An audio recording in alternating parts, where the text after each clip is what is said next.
ঈদ মানেই আনন্দ, ঈদ মানেই খুশি, ঈদ মানেই ঘুরতে যাওয়া, বাবার বাড়ি যাওয়া, বেড়াইতে যাওয়া। তো আমাদেরও যেরকম মনে হয় বাবার বাড়ি যাব ঈদে, আমার ননদ আছে তাদেরও তো মনে হয় যে বাবার বাড়ি আসবো। তো যাই হোক, আসসালামু আলাইকুম, সবাই কেমন আছেন? আশা করি সবাই ভালো আছেন, আমিও ভালো আছি আলহামদুলিল্লাহ।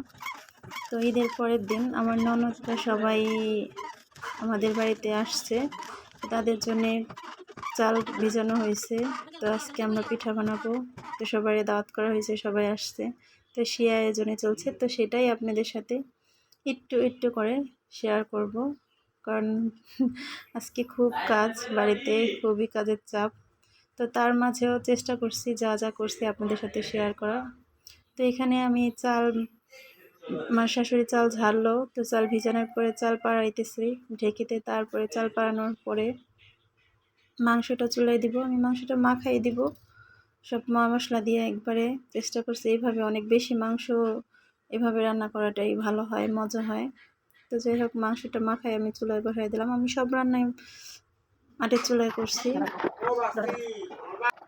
এভাবেই মাখায় দেওয়ার চেষ্টা করি। এখন একটু মাংসের মশলা দিলাম, তো মাংসটা আমি কষাই নিতেছি। মাংসটা যত কষাবো ততই ভালো। তো কষানো, এভাবে মাংস কষাই আমি আস্তে আস্তে জাল দিতেছি। তো মাংসটা আমার হওয়ার কাছাকাছি, তো জিরার গুঁড়া দিলাম কিছু। তো মাংসটা হয়ে গেছে, কিছু পেঁয়াজ ভেজে রাখছিলাম আমি, সেটা দিয়ে দিলাম। তো মাংস রান্না হয়ে গেছে, এখন আমি রান্না করব পোলাও। তো সেটাও আপনাদের সাথে শেয়ার করি আমি কিভাবে পোলাও রান্না করি। অনেকে অনেক রকমভাবে করে, কিন্তু আমি এইভাবেই করি। জানি না আমার রান্নাটা আপনাদের কেমন লাগবে, কিন্তু আমি এইভাবেই, যত 5 কেজি হোক, 10 কেজি পর্যন্ত পোলাও রান্না করছি, কিন্তু এইভাবেই করছি। তো দেখেন আমি কীভাবে পোলাওটা রান্না করলাম। আগে পেঁয়াজের ভিতরে পানিটা দিলাম, পানির ভিতরে চাল ছেড়ে দিছি। তো এইভাবে অনেকে দেখবেন মানে কেমন লাগছে। আমার পোলাওটা অনেকটা রান্না হয়ে গেছে, বাড়ি ভর্তি আজকে অনেক মানুষজন। আমি কিছুটা দুধ দিলাম, কাঁচা দুধ। দুধটা দিলে পোলাওর রঙটা অনেক সুন্দর হয় আমার কাছে মনে হয়। তো রান্না হয়ে গেছে আমার অনেকটাই পোলাওটা। তো বাড়ি ভর্তি অনেক লোকজন, অনেক রান্না বাড়া, অনেক আনন্দ।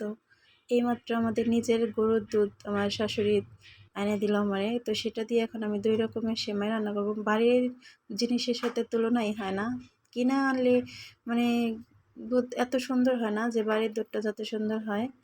তো 2 রকমের সেমাই রান্না হয়ে গেছে আমার, লাচ্ছা সেমাই রাঁধছি আর 2 রকমের সেমাই রান্না করছি। তো পিঠা বানানো অনেকটা হয়ে গেছে, সবার খাওয়া দাওয়া অনেকটা আয়োজন, মানে সবাই খাইতে দেওয়া হয়ে গেছে। তো বাড়ি ভর্তি অনেক লোকজন, বাড়িটা এত ভালো লাগতেছিল। তো যাই করলাম আপনাদের সাথে শেয়ার করলাম। তো ইনশাল্লাহ আবার নতুন কোনো ভিডিও নিয়ে আপনাদের সাথে দেখা হবে। সবাই ভালো থাকবেন, সুস্থ থাকবেন। আল্লাহ হাফেজ।